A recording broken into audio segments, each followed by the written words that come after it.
What you doing? I'm cutting a radius. Cutting a radius. Yeah, my arthritis in my hands gets worse and worse as I get older. I have to create easier ways to do things. So, I'm going to stand back a little bit so you can see this whole thing. I don't know what that is, you know, because you got the phone. Okay, it's basically a simple jig. You know, if you don't have a CNC machine, or if you don't want to use your shaper to cut a sloppy shaper factory style radius that takes so much off from the middle too. Cutting a radius is a very artistic thing. You want to rough it out first, and that's where you want to save your time. But then when you go to make a guitar plate really nice, that you want to use smaller blocks, and you want to tailor it off up here, and you want to use your truss rod and cut some relief into it also. This jig does none of that. This jig just roughs out your radius. Okay, it's real simple. So this is a piece of 3/4 inch MDF. Never use plywood here because plywood warps. So wherever you leave this thing sitting around, if you use MDF. Okay, this is just hardwood block that I ran across my joiner. I don't know what it is. It's just shit hardwood you buy at Home Depot. But that's glued and screwed underneath onto the MDF. To the MDF. Okay, so this is now. So you trace your neck to where your average neck goes, so you know roughly where to start it. Okay, if you have a center line. It doesn't have to be like so perfect it isn't funny. Just a pretty good center line on both ends of your neck, which you may have that there when you're building it, and then you may erase it, it may come back, whatever. But when you go to do this, you put a new one on, and the reason for that is these two little wedges right here, right? I mean, how are you going to clamp the back of the neck? All you don't want the neck to do is move this way or that way. These toggle clamps will stop that. So how do you line this up? Okay, well, when you glue and screw this down, you make sure it fits perfectly tight to these Stumac. These Stumac radiuses. Other people sell them also. They're pretty good. Now, so I mean by tight, I mean tight. I mean that's in there. You don't want. You guys see my hands here? I don't know what you can see. You don't want your radius going this way or that way because you'll wipe out your radius because you got a radius on the bottom of this call. And you don't want your radius tipping, okay? Because if you do this freehand, you got to keep coming back and measuring the two ends of your radius and make sure it's straight. This ensures nothing will ever go wrong. And a good handle is just, if you're working like this, I see bad body English on guitars all the time and anything, cabinet making, anything. It's a lot of like when you walk up to a shaper or any kind of woodworking tool, or the English people put on the tool screws up the cut and stuff like that. And this is... That turns it into like a workout machine. Yeah, you want even pressure on both sides, okay? So how do you line your neck up in here? Well, you line it up roughly to the tracing, right? Now watch this. Look in real close right here, Michelle. You're going to see that I just carved a little notch in the center of this call, okay? You see? Okay, a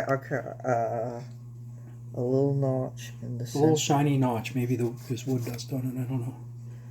Okay, well, if there's a notch there, people. Before you start, you know, you line that up, and you make sure that your center line is touching that notch. And then you come over here on the back side. Come over here, Michelle. And you see the line there, and you see that little notch, and that notch lines right up with the line. Okay. Now, these wedges, depending on how deep each one is, will just line that up with that back notch. Get the front notch lined up, clamp the neck down, and then line those little wedges up. Then you're nice and straight. You grab the mother, and you cut your rough radius. Okay. There he goes. Don't hurt your muscles.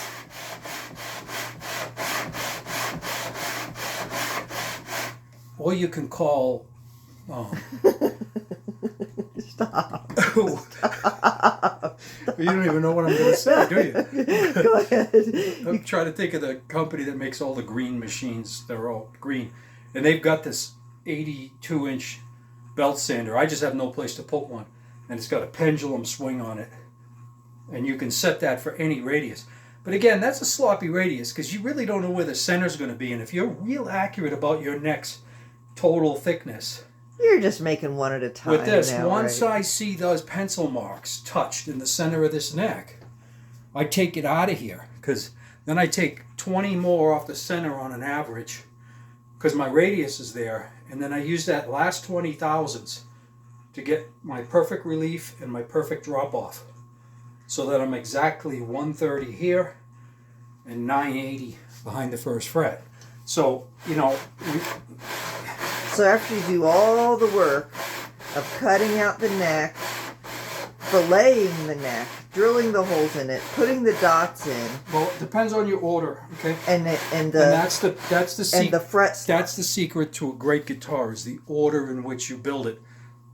If you do one step before the other step is supposed to be done, that's how you make mistakes. I mean, once you get your order nailed down, it's hard to make those mistakes. But the order is very important, whether you're factory or hand building a guitar. Like for instance, those side dots would not be in there now. Why? Well, because a factory guitar, there's things called bladder sanders they use in factories, which destroy guitars. But that's how factory guitars are made. Some guy walks up to the bladder sander and just wipes out the neck. There's nothing left of it. It's all uneven now. And then somebody else tries to fit it into the body. Whatever. If you're making really accurate necks off of jigs that punch into the body tight, then, well, you got to sand those side dots, right? So you do not do your side dots. The neck should be square when you do them, not shaped already. And it should be done before you fit the neck into the body. So as you're sanding the side dots, you're actually fitting the neck, okay? Little things like this. These are the orders. Otherwise, you just have a guitar that you can go to the Guitar Center and buy. It's the same kind of guitar. It's not like dead on accurate. It's not like a Jika guitar. But anyway, you don't need to watch me struggle doing this for... Now we're coming on 8 minutes anyway. Yeah, because it'll take me about 20 minutes to rough this. And then pause it. And then I'll spend about an hour on it with small blocks, just really tailoring this radius like a custom guitar, not like a factory guitar that was just wiped across with a CNC and then who knows where the wood moves. This wood has had a chance to do all the things it's going to do from all the steps. That's the other different thing about just ripping a guitar out on a CNC and then here's a neck, and then a week later it's like... You don't let it equalize between steps? Yeah. You don't even know what's the front and the back of the piece of wood until you've worked it a bit. See which way it has a propensity to turn. You don't want it turning this way. You want it turning this way. Every piece of wood is going to always want to go in the same direction, depending on its grain structure, So these little things, this is there's nothing wrong with hand planing necks. It's a great thing if you're building very accurate guitars. And if you want to save yourself some... When I was younger, I could care less. I could grab this thing in my hands and just rip this right out. And I'd stay perfectly straight, and I wouldn't drift this way or that way, but, You're old now. Yeah, you gotta make things easier on yourself.